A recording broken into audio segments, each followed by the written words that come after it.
Hey guys, welcome back. Today I'm going to be working a little bit on my temperature blanket, and I have been wanting to show you guys this video. It's been one of my most requests. It is how to change colors and weave in the ends while also keeping your line straight. So obviously all three things are very important when it comes to making a blanket like this. So I figured I would break it down. I actually tried to make this video a few times just for short form content, and I think there's just a little bit too much to explain to be able to do this in such a short time frame. So I figured I would sit down today while I was finishing up for the month of January. So this is my 2023 temperature blanket, and this is my current 2024 temperature blanket. If you are new here and you've never heard of a temperature blanket before, it's where you crochet or knit one row for every day based on the temperature. I personally use the high temperature of every day. Some people use the average or the low. I think the high is just a good indicator of how hot it got that day. Today I'm going to kind of just break down exactly how I actually make this blanket and how I weave in the ends, make sure everything looks clean, because when you are changing colors constantly, you get all of these little ties or on the edges as well. I'll kind of show you the whole process like I just said. But yeah, hopefully today's video will help you out. I have roughly, I think, 5 or 6 days to complete on the temperature blanket to finish January for 2024. And at the end of this video, we'll compare 2023 with 2024 because it's been very interesting so far, the differences. I honestly wasn't sure if I was going to make a second project or not, just because this did take so much time last year. But I really like this project because of gardening, and that was the whole reason why I started this project. Is I just wanted a visual of kind of the year in temperatures and how the gardening year kind of went to kind of gauge. I just thought it'd be a cool visual to kind of go along with the garden. And I last minute kind of decided to do a 2024 blanket because I already had some yarn left. And again, I'm really glad I decided to go ahead and jump in and do the project because the Januaries couldn't be any more different. So to be able to compare both blankets side by side is going to be so fun to do throughout the year. And honestly, I might just have to do this every year now because it's gonna be so cool to see the differences. So let's go ahead and jump in though, and let's get into how to change colors and weave in some ends. Let's go over some of the basics real quick before getting started.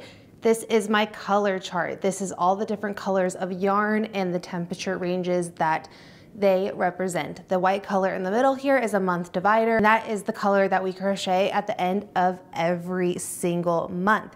If you want to do this for yourself and you don't want to use the same colors or brand of yarn that I did, this is a medium weight for yarn. If you want to use the yarn I am using, it's all from the Heartland Lions brand series. I'm using a 6mm hook with a single crochet stitch. And lastly, the only other thing I am really using is a weaving needle to weave in those ends. I do keep everything in a spreadsheet just by date, what the temperature was, the color, and if the row is done.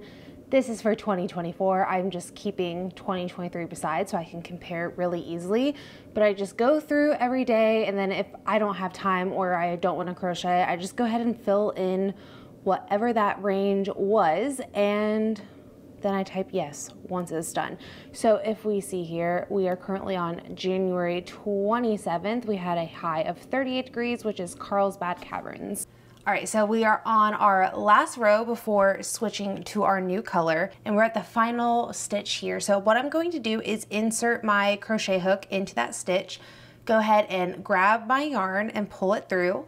That is the halfway point of the stitch. At this point, we are going to take our new yarn, and all we're going to do with the new yarn is slightly loop it. There's no hook, there's no anything. We're just kind of looping it over like that and placing it onto our hook. Then what we're going to do is hold on to that last little bit of string. I already clipped it off. It'd normally be attached to your ball, but then you're going to pull your hook through that final stitch, and at that point your stitch is complete. So I'm going to flip over my work here, and these two shorter strings, what I'm going to do is kind of half knot them. So I'm not going to do a full knot. I'm just going to pull them together and pull tight. And then to finish off our row, we are going to chain one. And now we're going to flip over our work. So at this point we have these two tails and then we have a working string here that is attached to our hook. So to start to weave these in, you might be able to tell on the back end, I started to weave them in, but we still have these little stragglers here. All of that I end up hiding and I'll show you guys in a minute, but this first step is during the first part of starting your row. So this can kind of feel a little tricky at first, but believe me, it's a lot easier once you get the hang of it. So what we're going to do is insert our hook into the first stitch here, but before grabbing this yarn and pulling it through, we're going to take those two tails that we just had and we're just going to lay those on top of our work and kind of just keep them there. This is going to be the starting process of weaving it. So now at this point, we can grab our working yarn, pull it through. There's the halfway point of the stitch. We're gonna yarn over one more time, pull it through. That completes our single crochet. And at this point, you can see it's kind of bubbly at the corner here. I like to kind of hold the stitch and just kind of pull those two ends to where it evens everything up on that side. So all we're going to do at this point, while keeping these two ends at the top, I kind of just keep them secure with my thumb. I'm going to insert my hook and we're just going to ignore those two ends completely at this point, and we're just going to continue to crochet down our row.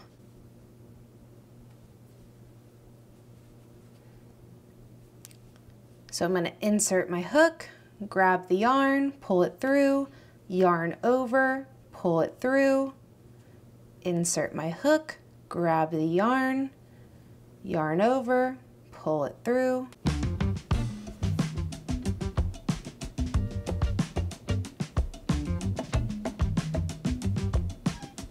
I'm not going to completely weave these in like I just showed you guys. So now we're at the point where the ends can kind of just be let go completely and just ignore them and just continue along with your stitch. So for the reasoning, I like to go ahead and just leave some of this extra yarn out is because I'm going to go through with my weaving needle and I'm going to actually weave them back through the other way, and that just helps everything lock into place, and it also makes everything a lot more seamless. You can see here I have no marks at all, and that is like the really cool part about weaving in the ends. Most of the time I will let all of these just kind of stay until the end of the month and then I do all of that extra work, but I already did about half the month. So I'm just gonna go through and finish this color, and then I'm going to grab our next color because we actually do change colors that quickly.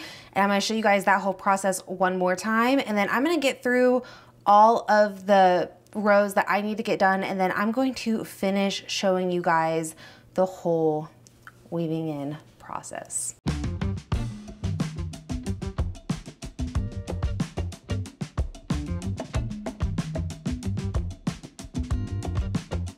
That off as yes, and now we have a high of 56, which is our green color. We have not used this since December. As you can see, we definitely have not had any green yet on the blanket.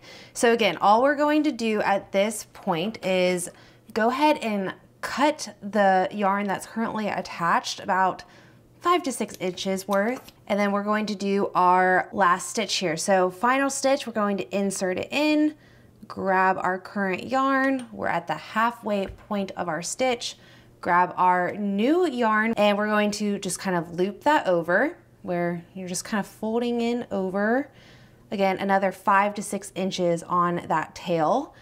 And then we are going to put that onto our crochet hook here, hold our other yarn or kind of like pinch that corner and pull through with our hook. At this point, I'm going to fold over my current work, take the two ends we have, halfway knot. Since we're at the end of our row, we are going to chain 1. And then again, we're just going to flip our work around. So the process again is we have our 2 tails and we have our working yarn that's attached to our ball here. I'm just gonna insert the hook into the first stitch here. And then before pulling anything through with this yarn, I'm gonna take the 2 ends I'm gonna slightly hold them down on top of our current row that we are working. At this point, I'm going to take my working yarn, grab it with my hook, I'm going to pull it through, and then I'm going to yarn over and pull it through to complete that stitch. Okay, and then again, once I get to this point where the ends are about 1 inch to 2 inches long, I will just kind of let them sit out. And now at this point, I'm just going to continue to crochet like normal.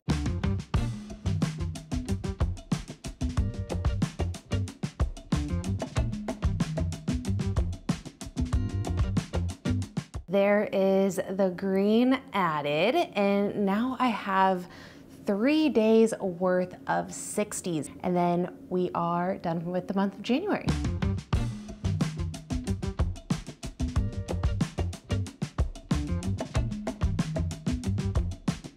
Then for a situation like this where I'm not changing colors, all I do is insert my hook into that final stitch here, grab the yarn, pull it through, finish that stitch, chain 1, and then flip the work. A lot easier and a lot faster.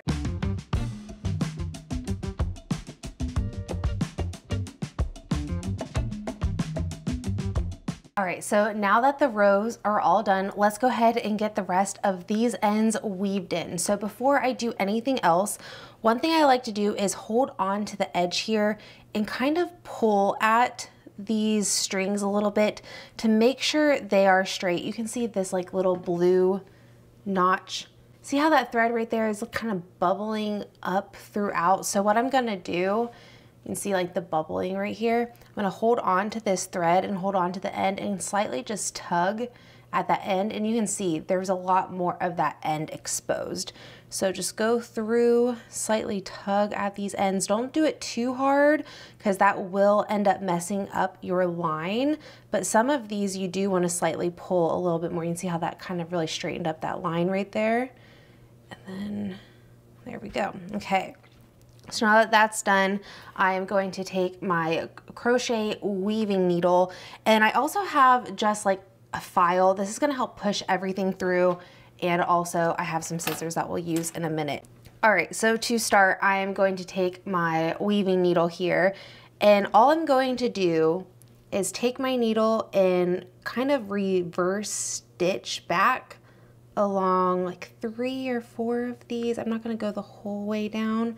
Then I'm going to push the needle to where the eye is really close to all of that stitching. I'm going to take the tail that I'm working on here, and this is where we're going to get it through the eye of the needle. I like to do this by, I have this little file here, just pushes it through a lot easier to where I don't have like any extra fraying or anything.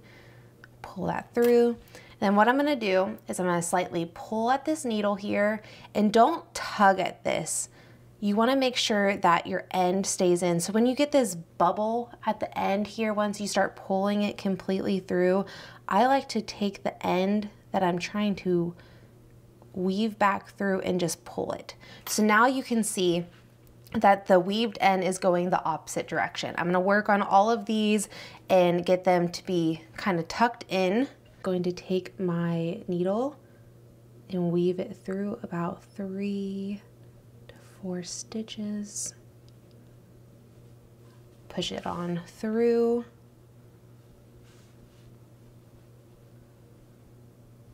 And take the yarn and get it through the eye of the needle. Pull that through, and I'm gonna pull my needle through.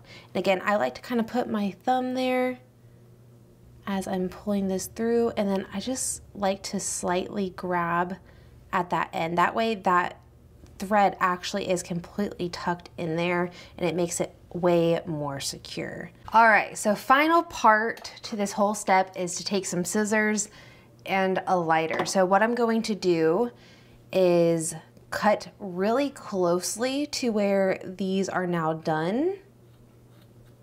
And then I'm gonna take a lighter and slightly go over that area. With this being acrylic yarn, that just helps it not fray. And I'm just gonna go through on each one trim up the extra yarn, take my lighter, go over it. You can see all of that is just disappearing.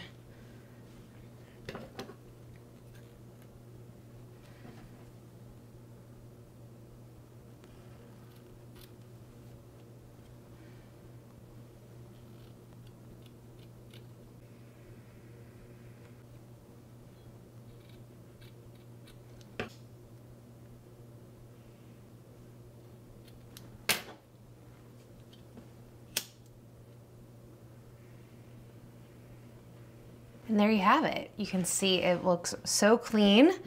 And now we just have to do the other side, which there is not as many on this side to do. We just have these few. So to repeat that process, I'm just going to slightly tug on all of these ends, make sure that they are fully straight. You can see that green one just pulled a lot. All right, now I'm gonna take my needle and weave through.